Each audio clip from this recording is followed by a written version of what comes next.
No niin, se on päällä. Tepon yrittäjätuvasta terve. Onkin kulunut aikaa, kun edellinen video tehtiin ja on mennyt joulut ja uudet vuodet ja jopa presidentinvaaleihin on tultu. Tämä Tepon yrittäjävideo tai yrittäjätuvan video on nyt keskittynyt tähän tällaisen perheen rahan riittävyyteen. Sieltä kun katselette niitä vanhempia videoita YouTubesta, niin sieltä ne löytyvät ne alkukuviot. Mutta ihan lyhyt kertaus siitä, että tässä on pieni perhe, 2 lasta ja Sari sairaanhoitaja ja Pekka poliisi on isä ja äiti ja he molemmat ovat työssä. No he ovat miettineet sitten, että tsekataan se, että miten se raha meillä riittää. Ja he ovat rakentaneet budjetin, jossa sitten on suurin piirtein laitettu tulot ja menot ja verot ja niin edelleen jonkunlaisiin raameihin, ja se on rakennettu Excelille. Tämä ei tarkoita sitä, että Tepon yrittäjätupa neuvoo, että näin juuri pitää tehdä, mutta se, että se viesti on meiltä se, että kannattaa seurata tuloja ja menoja ja sitä yhtä aikaa, että mihin aikuisten oikeasti riittää varat ja mihin eivät riitä. Otetaan tässä tämä lähtökohtatilanne on tällä perheellä se, että heillä on 150 000 euroa velkaa, omakotitalon velkaa vielä, ja sitä he makselevat. Katsotaan tuossa jatkoseurannassa se, että mitä se vastaavilla tuloilla on, jos onkin velkaa 250 000 euroa, mitenkä raha riittää silloin. Ja sitten katsotaan vielä sekin, että jos kuitenkin ne tulot romahtavat, tuleekin työttömyys. Ja mitä se vaikuttaa sitten niihin menojen maksukykyyn, jotka jäävät jäljelle. Entä sitten eläkevaiheessa, kun tullaan eläkeikään ja kuluja on olemassa, niin mitä se tarkoittaa siihen? Niin katsotaan näin lyhyesti tämä kuvio, miltä se näyttää.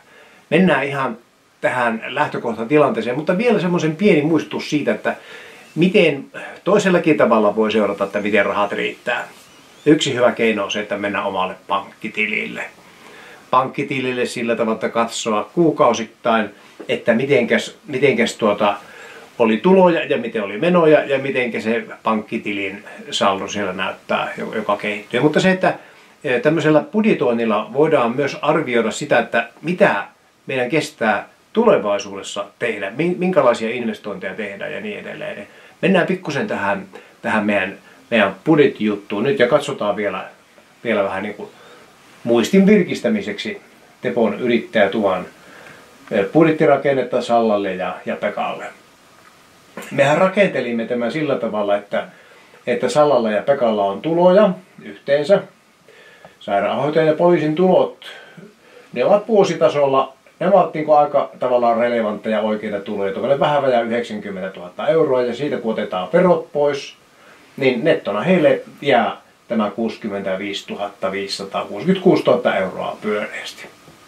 Ja kun näillä menoilla, mitä oli tänne laskettu, vähennetään tuota euromäärää, niin loppujen lopuksi sitten katsotaan mitä tuonne jäi niin kuin ylijäämää, eli tavallaan säästöä tuo 10 000.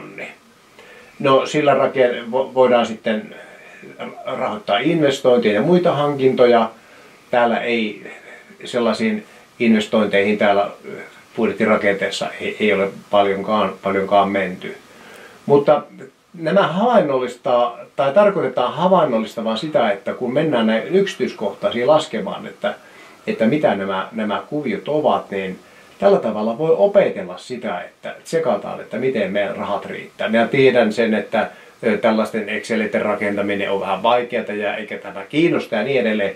Mutta sitten tiedän myös se, että on sellaisiakin henkilöitä ja perheitä, joilla seurataan hyvin tarkasti taloudenpitoa ja he tietävät, mihin kulloinkin on varaa. Ja tässä sillä tavalla yksi sellainen punainen lanka on kyllä se, että kun on olemassa suunnitelma ja tieto siitä, että mitä on tulot ja mitä on menot, ja kun lähdetään suunnittelemaan, että tehtäisiinkö jotakin investointia, niin helpommin voidaan sitten käytännössä arvioida, onko siihen varaa vaiko eikö. Ja tällä tavalla tätä kun lähdetään rakentamaan, niin sillä tavalla se sitten, sitä tulee ikään kuin tällainen tilikartta, että miten tämä toteutuu. Aivan lähdetään tuolta tammikuulta. Ja tässä olen rakentanut sillä tavalla, että nyt kun Salla ja Pekka tekevät tätä vuosibudjettia, niin tämä tarkoittaakin sitä, että lähdetään kuukausittain seuraamaan, mitä se Sallan palkka oli kuukaudessa ja Pekka poliisin ja niin edelleen.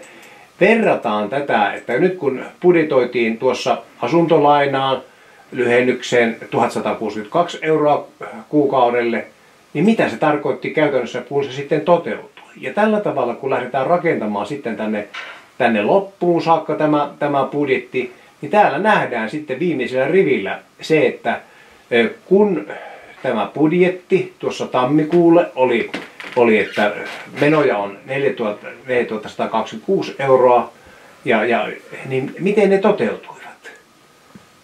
Miten tämä budjetti toteutui? Ja silloin kun nähdään, että miten se toteutui, niin voidaan arvioida myös se, että näinhän tämä ei voi mennä, jostakin pitää säästää tai ihan rauhallisin mielin hyvin tämä menee.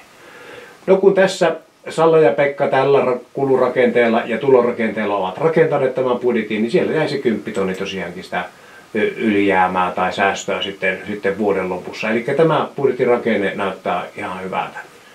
No sitten kun mennään siihen, että Salla ja Pekka päättävätkin, että nyt rakennetaan uusi talo, uusi rakennus, koti, ja siihen joutuu ottamaan velkaa, ja sitten velkataso meneekin tähän 250 000 euroon.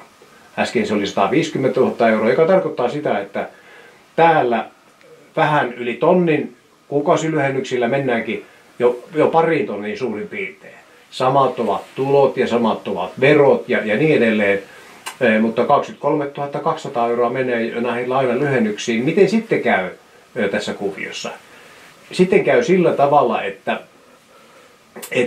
uuden kodin maksukyky kyllä on.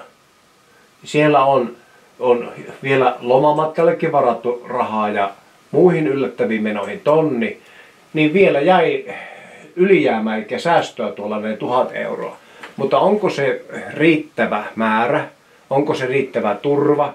Ja tuliko tuolla kaikki menot rakennettua sillä tavalla, kuin ne käytännössä toteutui, niin se jää Sallan ja Pekan pohdittavaksi. Mutta tässä niin kuin näkyy se, että suhteellisen hyvän määrän velkaa kykenee rakentamaan tai rahoittamaan tällä kahden hyvän virkamiehen tulotasolla.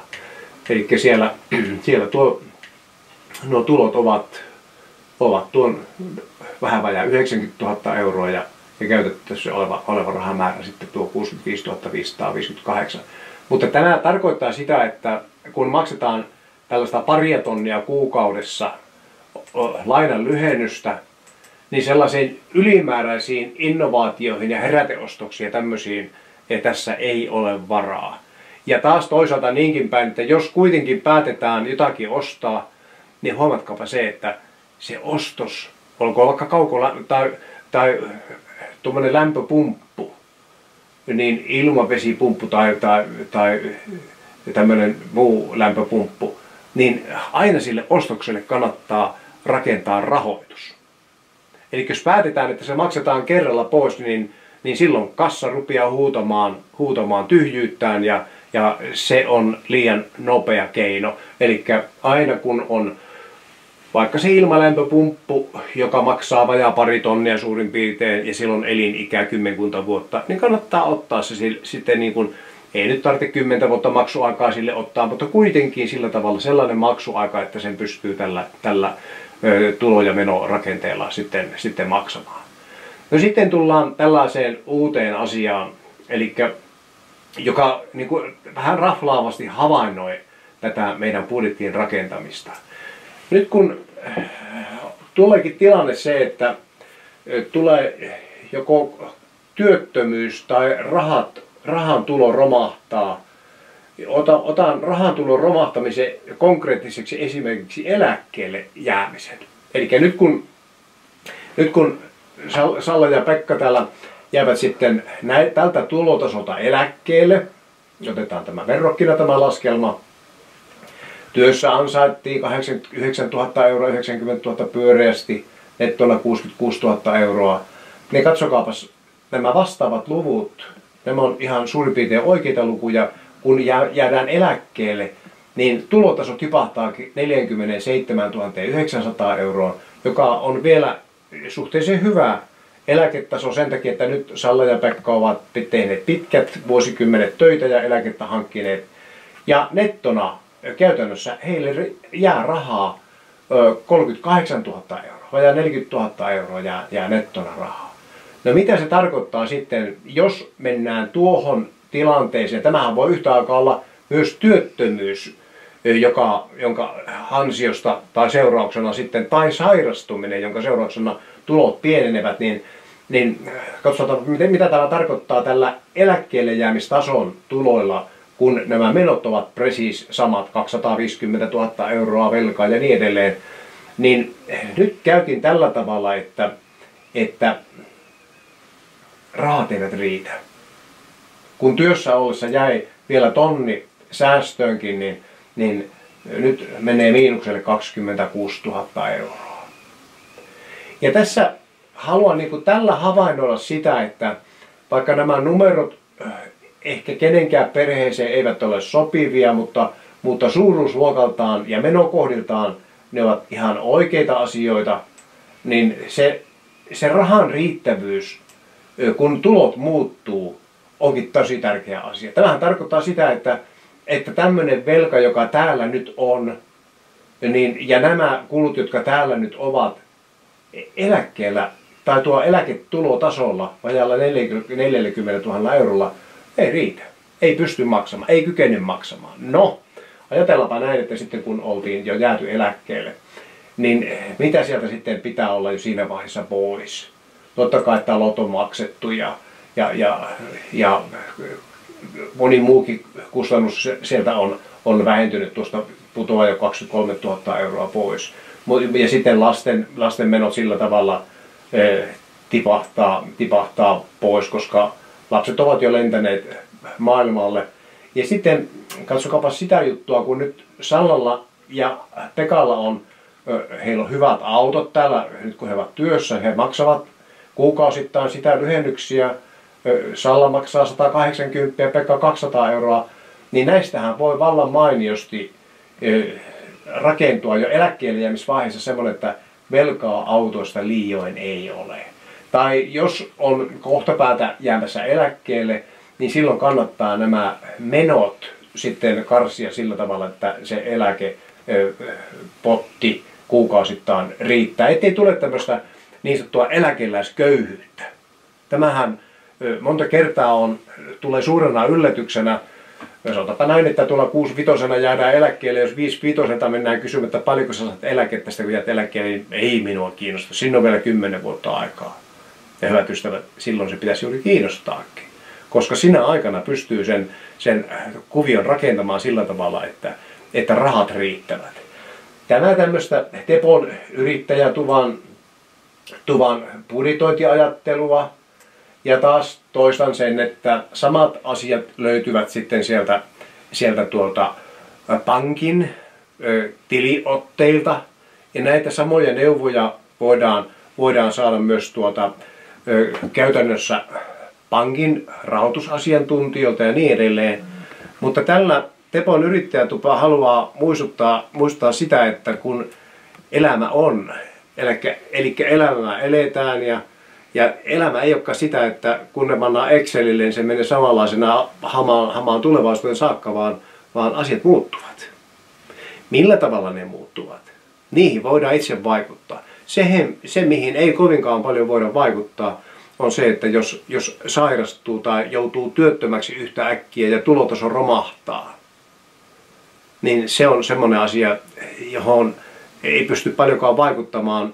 Totta kai työtä pitää sitten hakea ja pyrkiä taas sama tulotaso ja toimeentulotaso, mutta se, että työttömyys voi kestää useita vuosia.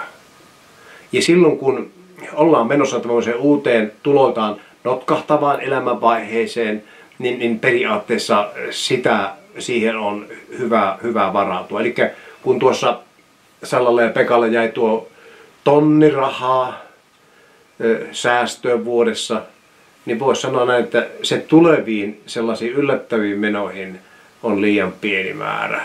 Tuo 150 000 euroa talonlainaa, kun he makselevat tuolla tulotasolla ja noilla perheenkuluilla, niin siellä jää jo 10 000 sitten vuodessa.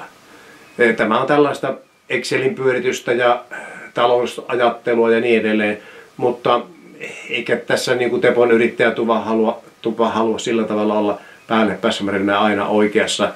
Itselläkin on laskettava, että miten rahat riittävät ja elleivät riitä, niin sitten menoja pienennetään ja niin edelleen. Eli tämä on jokaisella perheellä, jokaisella yksittäisellä ihmiselläkin on tämä talous sillä tavalla tärkeä asia. Mutta tänä 3 videon viesti tarkoittaa kertoa sitä, että on hyvä miettiä ja pohditaan ja suunnitellaan, miten rahat riittävät, ja Tepon yrittäjätupa haluaa tällä tavalla innostaa. Kevät on tulossa, vielä pakkasia vähän meille sääennustajat lupaa, mutta vääjäämättä päivä jatkuu ja aurinkoa näkyy jo paljon enemmän kuin talvella. Joten kun tuonne kevään suuntaan kun mennään, niin kevät on aina toivoa täynnä. Seuraavia videoita sitten tehdään taas, kun saadaan sopivasti inspiraatiota aikaan. Ja nyt tämä talousvideot olivat tässä. Siellä oli eläkevideota ja kaikkea tämmöistäkin oli, niin näissä merkeissä Tepon yrittäjätupa sitten pyörii eteenkin päin. Jos siellä teillä on hyviä aiheita, jota haluatte, että Tepon yrittäjätupa vähän penkasee ja tekee pienen videon, tai haluatte tulla kumppaniksi kertomaan jostakin asioista, niin sekin aina onnistuu. Viestiä sähköpostin kautta, niin Tepon yrittäjätupa sitten niihin kyllä käytännössä myös reagoi. Oikeastaan nyt on vielä lunta paljon maassa ja lunta näyttää kertyvänkin, joten ainakin suksilla on hyvä hiihtää ja toisenlaisilla suksilla on hyvä lähteä myös laskettelemaan. Pääsiäinen on vielä tulossa ja mukavat loma-ajat tulossa, joten panostetaan myös siihen, että me jaksaisimme myös tehdä työtä tai mitä se kukainenkin sitten tekee. Olkoon vaikka sitten eläkkeellä, niin tämmöinen mukava liikunta olisi kaikille hyväksi, erityisesti minulle. Ja tällä hetkellä se, että voidaan sanoa näin, että tämä video päättyy tähän ja Tepon yrittäjätuvasta se on moro.